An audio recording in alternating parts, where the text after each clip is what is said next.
I never thought a simple trip to the grocery store would change my life forever. When that platinum blonde in her designer dress struck me with her purse, I had no idea my mysterious husband was about to reveal a secret that would shock everyone in that store. If you've ever been underestimated or treated poorly because of how you look, this story will give you hope. Stay until the end to see how karma works in the most unexpected ways. And don't forget to subscribe for more incredible real-life stories. My name is Marilyn, and I want to tell you about the day that completely changed how I see myself and the world around me. It started like any other Tuesday morning, with me standing in front of my closet, picking out something simple to wear. I've always been the type of person who prefers comfort over style. My husband Daniel would often tell me I looked beautiful in anything, but honestly, I never really believed him. Daniel and I had been married for 3 years, and he was the most gentle, quiet man I'd ever met. He worked from home most days, always busy with his laptop, taking calls in his study. When I asked what he did for work, he'd just smile and say he handled business investments. I never pushed for details because he seemed to prefer keeping work separate from our home life. We lived in a modest 2-bedroom house, drove regular cars, and lived what I thought was a perfectly normal middle-class life. That Tuesday, I decided to do something special. Our wedding anniversary was coming up in a few days, and I wanted to cook Daniel's favorite meal, beef Wellington with all the fancy sides. The problem was, our local grocery store didn't carry the high-quality ingredients I needed, so I made a decision that felt both exciting and terrifying. I would shop at Grandview Market, the upscale grocery store on the rich side of town. I remember putting on my best outfit that morning, a simple beige sweater and brown pants. I looked at myself in the mirror and tried to convince myself that I belonged anywhere I wanted to shop. My grandmother's voice echoed in my head, reminding me that money doesn't make a person, but character does. Little did I know how much I'd need that reminder in just a few hours. The drive to Grandview Market took about 20 minutes, and with each mile, I felt more nervous. The neighborhood changed from familiar middle-class homes to sprawling mansions with perfectly manicured lawns. When I pulled into the parking lot, I immediately felt out of place. Luxury cars gleamed in every spot, Mercedes, BMWs, even a few cars I couldn't identify but knew cost more than most people's homes. Walking through those glass doors felt like entering a different world. The floors were polished marble, the lighting was soft and elegant, and classical music played gently in the background. Even the shopping carts were different, sleek metal with smooth wheels that glided silently across the floor. I grabbed one and tried to look like I knew what I was doing. The produce section was like something out of a magazine. Fruits and vegetables were arranged like artwork, and everything looked perfect. I was examining some mushrooms when I first noticed the stares. A woman in a fur coat looked me up and down with barely concealed disgust. An elderly man in an expensive suit stepped aside when I walked past, as if I might contaminate him somehow. I tried to ignore the looks and focus on my shopping list, but it was hard to concentrate when you feel like everyone is judging you. That's when I heard her voice for the first time, loud, sharp, and filled with entitlement. "Excuse me, do you work here?" The voice belonged to a stunning blonde woman, probably in her early 30s, wearing a white designer dress that probably cost more than my car payment. Her jewelry sparkled under the store lights, and she carried herself like she owned the world. "No, I'm just shopping," I replied politely. She looked me up and down with obvious disdain. "Oh, I just assumed." "Well, never mind." The way she said it made it clear she thought I couldn't afford to shop there. Her name, I later learned, was Cassandra, though she introduced herself to others as Cassandra Worthington of the Newport Worthingtons, as if that should mean something to everyone. I continued shopping, trying to maintain my dignity, but Cassandra seemed to be everywhere I went. In the meat section, she made loud comments about how some people don't understand quality cuts. At the wine display, she laughed with her friend about how funny it would be if someone tried to buy expensive wine without knowing anything about it. The worst part was that other shoppers started joining in on the subtle mockery. It was like high school all over again, but with adults who should have known better. A group of women in tennis outfits whispered and pointed. A man in a polo shirt shook his head disapprovingly when I reached for organic vegetables. I was in the pasta aisle, trying to find the imported Italian brand I needed, when the real confrontation began. I was reading the ingredients on a package when someone bumped into me hard from behind. My shopping cart rolled forward, and several items fell to the floor. "Watch where you're going!" Cassandra's voice was shrill and angry. I turned around, confused. "I'm sorry, I was just standing here." "Don't give me that innocent act," she snapped. "You clearly weren't paying attention. Look at this mess." She gestured dramatically at the few items that had fallen from my cart, a package of mushrooms and a bottle of olive oil. "I'll pick it up," I said quietly, bending down to gather my groceries. "You should be more careful," she continued loudly, making sure everyone in the aisle could hear. "Some people don't understand proper grocery store etiquette." That's when other shoppers started getting involved. "She really should watch where she's going," said the woman in the fur coat from earlier. "This is why certain people shouldn't shop here," muttered the man in the polo shirt. I felt my face burning with embarrassment, but I tried to stay calm. "I really am sorry for any inconvenience," I said, even though I knew I hadn't done anything wrong. But Cassandra wasn't finished. "Sorry doesn't fix anything. Do you have any idea how much this dress costs? What if you had damaged it?" She stepped closer, invading my personal space. "People like you need to learn your place." The crowd was growing now. A store manager had appeared, but instead of asking what happened, he immediately assumed I was at fault. "Ma'am, is there a problem here?" he asked me, not Cassandra. "She crashed into me with her cart," Cassandra lied smoothly. "Nearly knocked me over. I could have been seriously injured." I opened my mouth to explain what really happened, but the manager cut me off. "We expect all our customers to shop responsibly. Perhaps you'd be more comfortable at one of the discount stores." The humiliation was overwhelming. Everyone was staring, whispering, taking out their phones. I felt tears threatening to spill, but I refused to give them the satisfaction of seeing me cry. That's when Cassandra made her biggest mistake. As I turned to leave, trying to preserve what little dignity I had left, she grabbed my arm. "Next time, stay where you belong," she hissed. And then she did something that changed everything. She swung her expensive designer handbag and struck me across the shoulder with it. The blow wasn't hard enough to really hurt, but it was the principle of the thing. She had actually hit me. The store went silent. Even Cassandra seemed surprised by her own action, but she quickly composed herself. "That's what happens to people who don't know their place," she said loudly. I stood there in shock, my shoulder stinging more from the humiliation than any physical pain. The manager looked uncomfortable but didn't say anything to Cassandra. The other shoppers were recording with their phones, probably planning to post about the drama at the fancy grocery store later.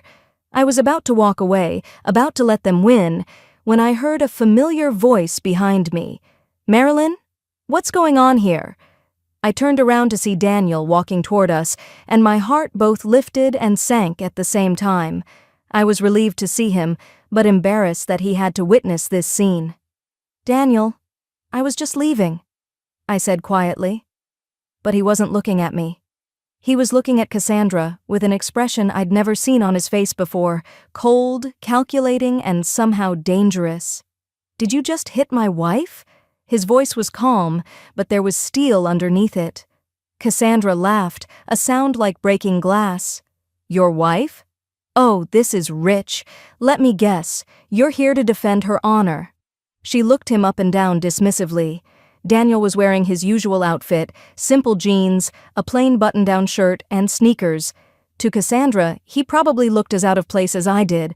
"I asked you a question," Daniel said, his voice still unnaturally calm.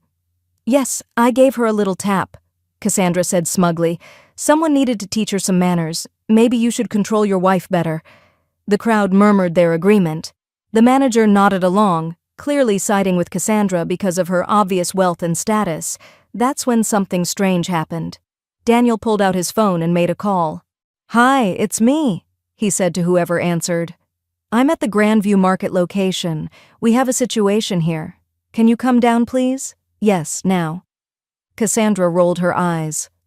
"Oh, are you calling your friend to help? How cute." Daniel hung up and put his phone away. "My friend will be here shortly." "I don't have time for this nonsense," Cassandra said. "Manager, I want these people removed from the store immediately. They're disturbing the other customers." The manager nodded eagerly. "Of course, Mrs. Worthington. Sir, ma'am, I'm going to have to ask you to leave." "We'll wait," Daniel said simply. I was confused. This wasn't like Daniel at all. He was usually so quiet, so conflict avoidant. But there he stood, completely calm in the face of all this hostility, as if he knew something the rest of us didn't. We didn't have to wait long. About 5 minutes later, a well-dressed older man came hurrying through the store entrance.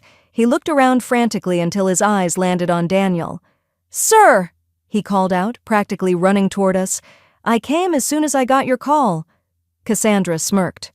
"Oh, good, another one." But then the older man did something that made everyone's jaws drop. He extended his hand to Daniel in a gesture of deep respect. "Mr. Harrison," he said formally, "I'm so sorry to have bothered you with this. How can I help?" The name hit the crowd like a physical blow. Harrison, as in Harrison Industries, one of the largest business empires in the state, as in the billionaire family that owned dozens of companies, including, I suddenly realized, including this grocery store chain.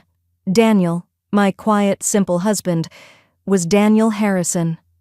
"Mr. Peterson," Daniel said to the man, who I now realized must be the owner or CEO of the grocery chain. "My wife was physically assaulted by this woman, and your manager suggested that we would be more comfortable shopping at a discount store." The silence was deafening. Cassandra's face had gone white. The manager looked like he might faint. Mr. Peterson turned to look at me with genuine concern. "Mrs. Harrison, are you all right? Do you need medical attention?" I was so shocked I could barely speak. I'm fine." "No, she's not fine," Daniel said firmly. "She was humiliated, mocked, and then physically struck by someone who thought she could act with impunity because of her perceived social status." Cassandra finally found her voice. "Wait, this is some kind of mistake. You can't be— look at how you're dressed." Daniel turned his attention to her for the first time since Mr. Peterson arrived. "You're right. I am dressed simply, just like my wife. We don't feel the need to advertise our wealth or use it to intimidate people. But you do, don't you? You use your family's money as a weapon against people you think are beneath you." "I didn't know," Cassandra stammered. "If I had known who she was—" "That's exactly the problem," Daniel said. "You think it's acceptable to treat people poorly as long as they're not rich. You think kindness and respect are privileges that have to be earned through wealth." Mr. Peterson was looking around at the crowd that had gathered, his face growing redder by the minute. "Which one of my employees suggested that Mrs. Harrison shop elsewhere?" The manager raised a trembling hand. "Sir, I didn't know. She looked—" "You're fired," Mr. Peterson said simply. "Pack your things and leave immediately." But Daniel wasn't finished. He turned to address the entire crowd that had gathered. "Every single person here who participated in humiliating my wife, who laughed at her, who treated her with disrespect simply because she doesn't dress in designer clothes or carry expensive handbags, should take a long look in the mirror tonight. You revealed something ugly about yourselves today." The woman in the fur coat was backing away. The man in the polo shirt had already disappeared. People were scattering like they couldn't wait to get away from their own behavior. "As for you," Daniel said, turning back to Cassandra, "you assaulted my wife. That's a criminal matter, not a civil one." "Please," Cassandra begged, all her arrogance gone. "I made a mistake. I'll apologize. I'll do whatever you want." "The time for apologies was before you decided that violence was an appropriate response to your own insecurities," Daniel replied. "Mr. Peterson, I assume you have security cameras throughout the store." "Yes, sir. Full coverage." "Good. Please preserve the footage. My attorney will be in touch about both the assault and the discriminatory treatment my wife received from your staff." As we walked toward the exit, my mind was reeling. Daniel Harrison, My husband was Daniel Harrison, one of the wealthiest men in the state, and I had no idea. 3 years of marriage, and I thought he was just a regular guy who worked with investments. In the car, I finally found my voice. "Daniel, we need to talk." He sighed deeply. "I know. I should have told you earlier. I loved being normal with you. I loved that you didn't see dollar signs when you looked at me. But why? Why live so simply when you could afford anything? Because I learned a long time ago that money changes people. It makes them greedy, manipulative, fake. When I met you, you were kind to the waiter even though he spilled water on you. You helped that elderly woman carry her groceries to her car. You donated your time at the animal shelter without expecting anything in return. You liked me for me, not for what I could give you. I thought about all the times he'd been secretive about work, all the phone calls he'd taken in private, all the business trips he'd said were for small investment meetings. So all those business trips, board meetings, acquisitions, charity functions, all the things I had to do to keep the companies running but never wanted to burden you with, and our house, our cars, our whole lifestyle. I wanted us to have a normal life. I wanted to come home to someone who loved me, not my bank account. But I also set up trust funds for you, for our future children, for your parents. I may live simply, but I'm not careless with our security. We drove in silence for a while, and I processed everything that had happened. My husband was a billionaire. I had just been assaulted by a society woman who thought she was better than me, and somehow, through it all, I felt stronger than I had in years. "I'm proud of you," Daniel said suddenly. "What do you mean?" "Back there, you never once tried to use my name or my money to defend yourself. You took their abuse with dignity. You stayed true to who you are." I felt humiliated. "And you should have. What they did was wrong, but you handled it with grace." The next few days were a whirlwind. The security footage from the store went viral on social media. Cassandra Worthington became the face of entitled rich behavior. The former manager was exposed for his pattern of discriminatory treatment toward customers he deemed unworthy. But more importantly, Daniel and I had long conversations about our future. He explained that he'd been planning to tell me about his wealth gradually, maybe by our 5th anniversary. He showed me the charitable foundation he'd been running secretly, the scholarships he'd funded, the community centers he'd built in low-income neighborhoods. "I don't need the money to change who I am," I told him, "but I want to use it to help people." And that's exactly what we did. We started a foundation focused on combating discrimination and promoting kindness. We funded programs that taught empathy and respect in schools. We created support systems for people who had experienced public humiliation or bullying. Cassandra, meanwhile, faced both criminal charges for assault and a civil lawsuit. More damaging to her, though, was the social exile she experienced. Her own social circle, once they realized she had assaulted a Harrison, turned their backs on her completely. The very social status she had used as a weapon became her downfall. The former manager never found work in retail again. The story of his discrimination followed him everywhere he applied. As for me, I learned something valuable that day. My worth isn't determined by my clothes, my car, or my zip code. It's determined by how I treat people, how I respond to adversity, and how I choose to use whatever resources I have to make the world better. Daniel and I still live simply. We upgraded to a slightly larger house, but nothing ostentatious. We drive reliable cars, eat at normal restaurants, and shop at regular stores. The difference is that now I know we have the means to help people when they need it, and every time someone treats a service worker poorly, or makes assumptions about someone based on their appearance, or thinks that money gives them the right to be cruel, I remember that day in Grandview Market. I remember that kindness costs nothing, but cruelty can cost everything. The most important lesson? You never know who you're talking to. That quiet person in simple clothes might have more power than you imagine. That service worker might be working their way through medical school. That elderly woman you help with her groceries might be a retired teacher who shaped hundreds of young minds. But even more than that, it shouldn't matter who they are or what they have. Every person deserves basic human dignity and respect. Every person has a story, struggles, dreams, and feelings. Cassandra learned this lesson the hard way. She lost her social standing, faced legal consequences, and became a cautionary tale about the dangers of judging people by their appearance. Me, I gained something much more valuable than money that day. I gained confidence in who I am, regardless of what I own. I gained the knowledge that true strength comes from character, not from designer handbags or expensive dresses. And I gained a deeper appreciation for my husband, not because he's wealthy, but because he chose to use his wealth quietly, humbly, and in service of others. That's the story of how a simple trip to the grocery store changed my life forever.